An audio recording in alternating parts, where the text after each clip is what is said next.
from soul deterioration to origin story and meeting parents. Hello, Magi here, and welcome back to another episode of Top 5 Touhou Doujin Works, the series where I noticed doujin work throughout the week and had the need to tell you guys about it. So without further ado, let's begin the Top 5 Touhou Doujin Works number 17. Number 5. You ever get those days where you're chilling at your friend's place, minding your own business if you will, and suddenly your parents pop up? No? Well, this person certainly has.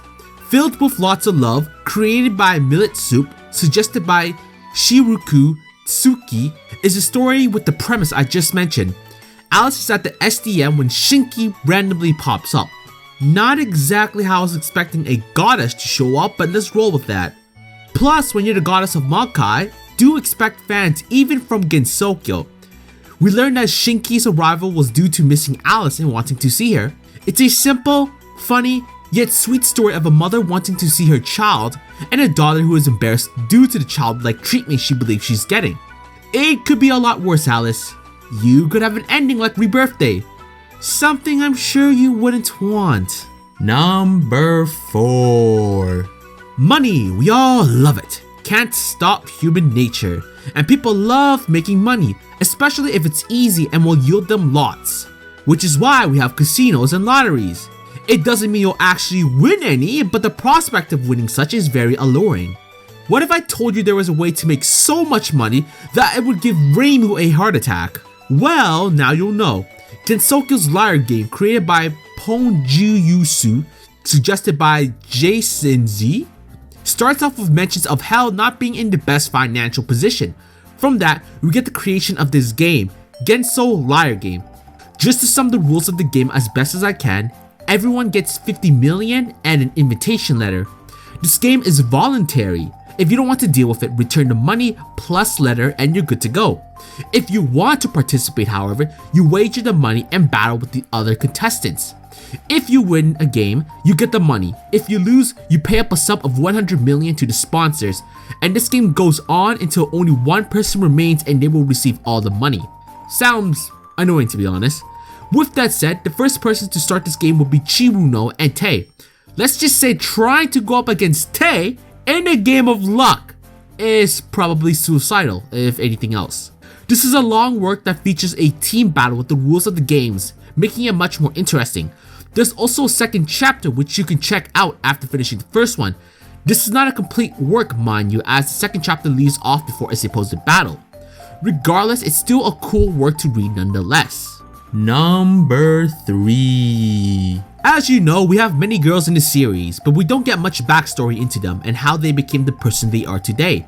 This is a long work that deals with the past between Yukari and Yuriko. This work, called Maidens' Illusionary Funeral, created by Visionaries, suggested by Kublai Swan. Just to note, this work has gore. A lot more than Rebirthday. I mean, considering the first fucking page starts with it. So yeah! I'll try to avoid posting them during this episode, but if I do so, understand it had significant reasons for it.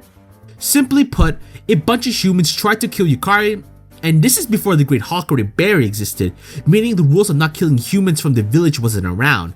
And messing with Yukari at that time is so fucking stupid! Even Chiruno would call you an idiot. Regardless, Yuriko eventually meets up with Yukari, and from there, we learn how truly powerful Yuriko's ability is. All in all, it's a long tale about Yukari and Yuriko interacting with one another and how important their relationship was to another. We get to see human Yuriko and young Yoki, so that ain't something you say every day. Just to note, this is like the last work and it's not complete, as the author noted that there was going to be another work to it explaining how the aftermath of this, and we haven't gotten it yet. So we don't know if this will ever be complete, but this is still another amazing work to check out. Number 2. So speaking of Rebirthday, it couldn't hurt, kinda, to talk about this work from the same author. The Last Elixir, created by Asuki Do, suggested by Sira Bob Yoda Malab. And I thought the Japanese words were a bitch to say. Anyway, this work focuses on the imperishable night crew, specifically about the immortals. Kaguya is in a sense dying from the way it's explained because her soul is breaking down. and not even immortals are immune to it. Now I'm going to have to break away from Doujin work for a second, as I have some problems with that. As you know, I've looked up a lot of information on the series given my work on the interesting Touhou facts. And especially considering I did a section about the Horai Elixir, there's some parts about it that don't add up. In this work, it says the body is immortal but not the soul. But as we know in canon, it's the opposite. The soul is made invincible and it's constantly being reborn, which debunks the story's Horai Elixir.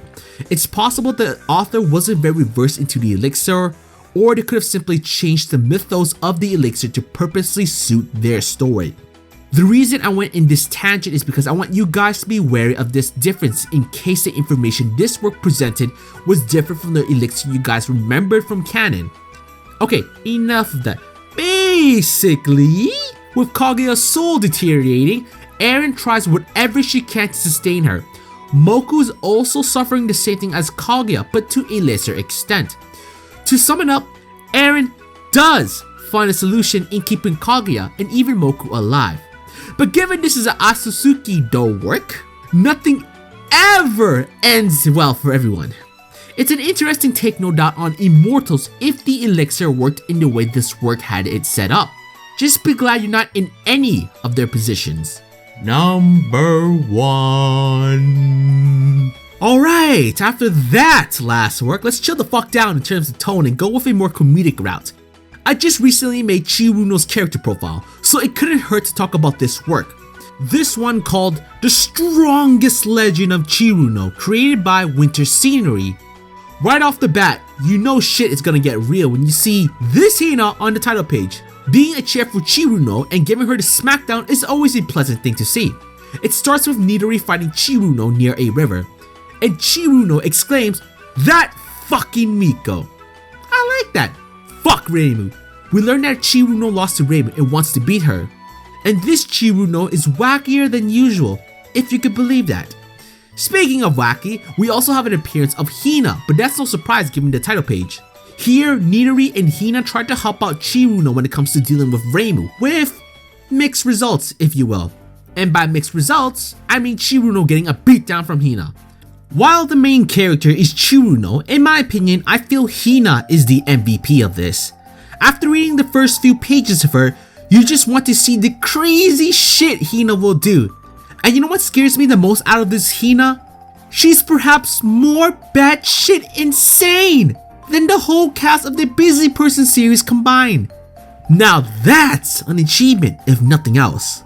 All in all, this is the perfect work to end off after the last serious one I talked about.